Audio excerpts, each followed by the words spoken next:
पलवल जिले के होडल उपमंडल में पिछले साल की अपेक्षा अभी भी हरियाणा विद्या बोर्ड के कक्षा 10वीं के परीक्षा परिणाम में लड़कियों ने बाजी मारी है। होडल के IS मेमोरियल स्कूल के छात्रों और छात्राओं ने उपमंडल में प्रथम, द्वितीय और तृतीय स्थान प्राप्त कर स्कूल का नाम रोशन किया, जिसको लेकर आज स्कूल की तरफ से उत्तीर्ण होने वाले बच्चों के लिए सम्मान समारोह का आयोजन किया। स्कूल के चेयरमैन देवेंद्र सोरोत ने कहा कि लड़के मोबाइल और बाइक का प्रयोग ज्यादा करते हैं, इसकी लगातार लड़के पढ़ाई में पिछड़ते जा रहे हैं। पलवल जिले के होडल उपमंडल में पिछले साल की अपेक्षा में अभी भी हरियाणा विद्या बोर्ड के कक्षा 10वीं के परीक्षा परिणाम में लड़कियां ने बाजी मारी है। होडल के IS मेमोरियल स्कूल के छात्रों और छात्राओं ने उपमंडल में प्रथम, द्वितीय और तृतीय स्थान प्राप्त कर स्कूल का नाम रोशन किया है, जिसको लेकर आज स्कूल की तरफ से उत्तीर्ण होने वाले बच्चों के लिए सम्मान समारोह का आयोजन किया गया। विद्यालय के छात्रों ने वार्षिक परीक्षा 2025 के परिणाम में होडल उपमंडल में टॉप किया है। विद्यालय के छात्र सत्येंद्र पुत्र गोपीचंद ने 486 अंक लेकर होडल उपमंडल में प्रथम स्थान प्राप्त किया। इसके अलावा छात्रा प्रिया शर्मा ने 474 अंक एवं प्रियांशी ने 472 अंक लेकर दूसरा व तीसरा स्थान प्राप्त किया। जब इस बारे में उपमंडल में प्रथम स्थान प्राप्त करने वाले छात्र सत्येंद्र से बात की गई तो उन्होंने कहा कि वह रात दिन पढ़ाई करते थे, जिसका परिणाम आज सामने आया है। उन्होंने कहा कि वह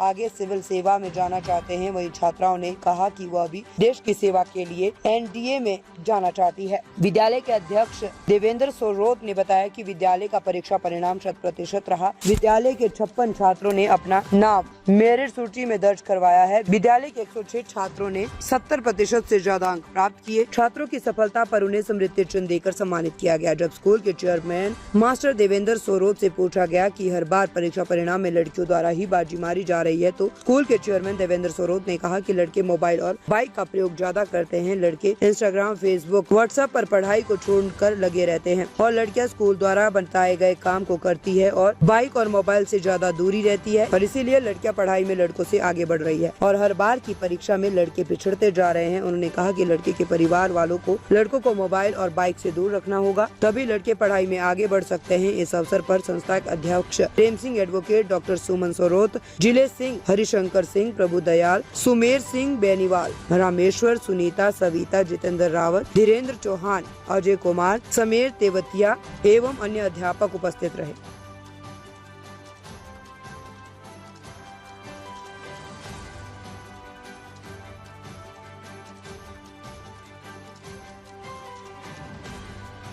क्या नाम? सत्येंद्र जी, आपने जो उपमंडल में 10वीं कक्षा का रिजल्ट आया है, आपने टॉप किया है, तो किस तरह से पढ़ाई की? आपके आगे क्या राह है, क्या सोच है आपकी, क्या बनना है?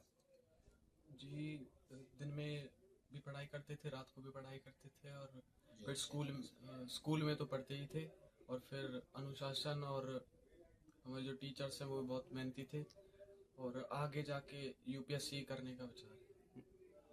तो आप जो आपकी सफलता की है, इसको किसको श्रेय देना चाहोगे? जी, माता पिता और अध्यापक। प्रिया बेटा, ये बताइए कि जो आपने सेकंड पोजीशन हासिल की है, किस तरह से की, किस तरह से आपने पढ़ाई की, और क्या आपकी क्या तमन्ना है बनने की? सर, जो मतलब होमवर्क दिया जाता था उसे कंप्लीट करते थे, जो क्लास में पढ़ाया है उसको अच्छे से रिवाइज करते थे, और टीचर बहुत अच्छे से समझाते थे, तो उससे हो गया।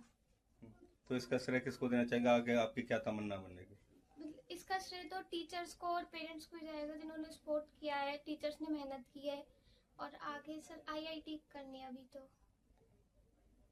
प्रियांशी चौहान। हाँ बेटा, जो आपने थर्ड पोजीशन हासिल की है 10वीं कक्षा के रिजल्ट में, तो किस तरह से मेहनत की? आपके आगे क्या तमन्ना है और इसका श्रेय किसको देना चाहेगा? सर, ऐसे ही जैसे मतलब स्कूल में पूरे अच्छी तरह से पढ़ना, सर ने जो भी समझाया बहुत अच्छी तरह से समझना, घर जाकर भी उसको रिवाइज करना, रात को भी पढ़ना, ये सब चीज, और इसका श्रेय पेरेंट्स और उसको ही जाता है, टीचर्स। तो आगे बेटा क्या तमन्ना आपकी बननी? IIT करनी है सर। आपके स्कूल का जो रिजल्ट आया है 10वीं कक्षा का, कैसा रहा है? किस तरह से बच्चों ने इसमें उत्तीर्ण हुए हैं? कितने बच्चों ने इसमें मेरिट हासिल, कोई कितने फर्स्ट पोजीशन, सेकंड पोजीशन में है? तो किस तरह से आपने पढ़ाई? देखो, सबसे पहले तो मैं आपका चैनल का धन्यवाद देना चाहूँगा। पहले तो 10+2 का रिजल्ट आया, उसमें हमारा जो कॉमर्स संकाय है उसमें हमारा एक बेटी है, उसने टॉप किया उपमंडल, 467 मार्क्स उसने प्राप्त किए हैं। ग्रामीण आंचल की बेटी है, जिम्मेदार उनके मम्मी पापा हैं, एक जिम्मेदार मम्मी पापा होने के बावजूद वो बच्चों को यहाँ होटल तक भेज रहे हैं और उनको मोटिवेट कर रहे हैं, उसको धन्यवाद। उनके पेरेंट्स का धन्यवाद।